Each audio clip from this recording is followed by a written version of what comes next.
Hello, everyone. Thank you for joining us today. I'm Hillary Ellis, the lead emergency preparedness consultant from Ready or Not. Joining me today is Celeste Knight, our outreach and travel coordinator for the project.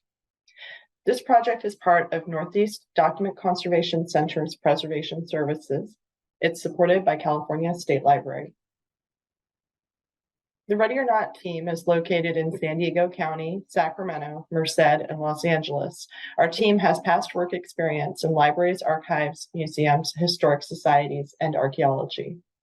The team includes Mario Gallardo, Özge Üstün, Victoria Wong, Caroline Weiler, Jason Partita, and myself, who work on emergency preparedness consultations. And we have our outreach and travel coordinator, Celeste Knight. The Ready or Not Cultural Heritage Disaster Preparedness Project is a 3-year initiative from 2022 to 2025. We have $3.14 million from funding provided by the state of California, administered by the California State Library. Ready or Not provides free on-site emergency assessments and recommendations for preparedness planning. This includes archives, libraries, museums, cultural organizations, historic societies, history centers, and tribal nations. The project team provides assistance with disaster preparedness strategies and emergency protocols. We look to help each organization we visit with improvements for preservation and emergency planning. This may take the form of training and toolkits. We send templates and resources along with our best practices recommendations. Our consultation is ideal for organizations that are just getting started with disaster planning. So if you don't have a disaster plan right now, or you have new staff that have never been a part of disaster planning at your institution, now is a great time for you to get in touch with us about a consultation. On the day of the site visit, our emergency preparedness consultant meets with the organization's staff or volunteers. The consultation includes an interview and discussion with questions about current practices for emergency preparedness. We also ask about past incidents, like how did staff respond if there was a burst pipe at their facility?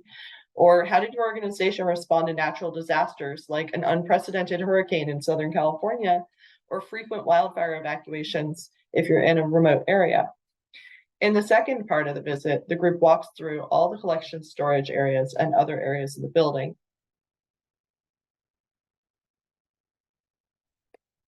Ready or Not consultants try to identify risk for the region or location, taking an all hazards approach.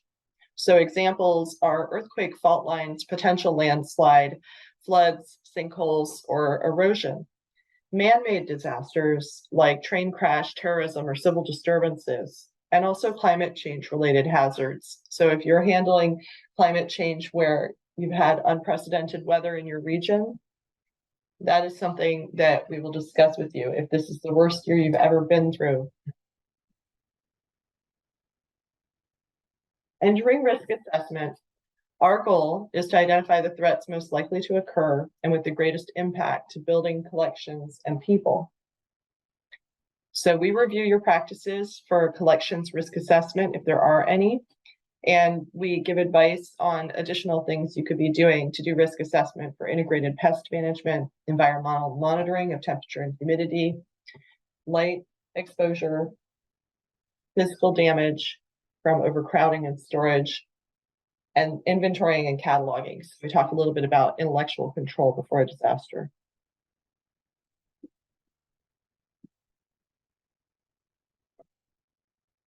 Each organization that gets a visit from Ready or Not is provided with an emergency preparedness assessment report. And we like to discuss with you our observations about how you're currently doing emergency management.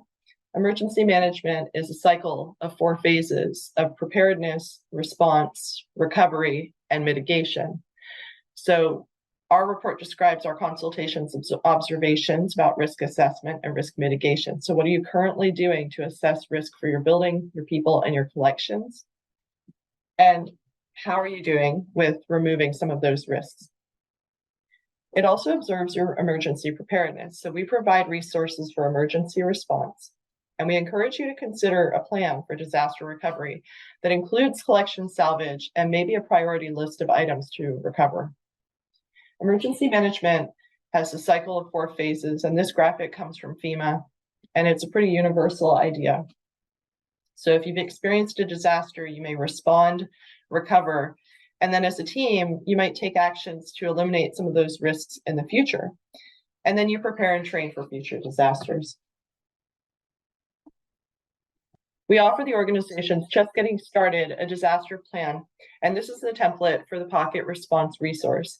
It's a concise emergency resource that can be folded up like you see in the picture at the top and tucked into your pocket or stored on your device on a cell phone if you want to browse it online. And it gives you immediate access to emergency contact information and emergency response actions. So it's not a full disaster plan, and it doesn't replace trainings, drills, and policies that protect an organization, but it is a very portable, small version of a plan. So side A includes contacts, and you might include institutional contacts, external contacts, and partner organizations, or maybe your local Office of Emergency Services.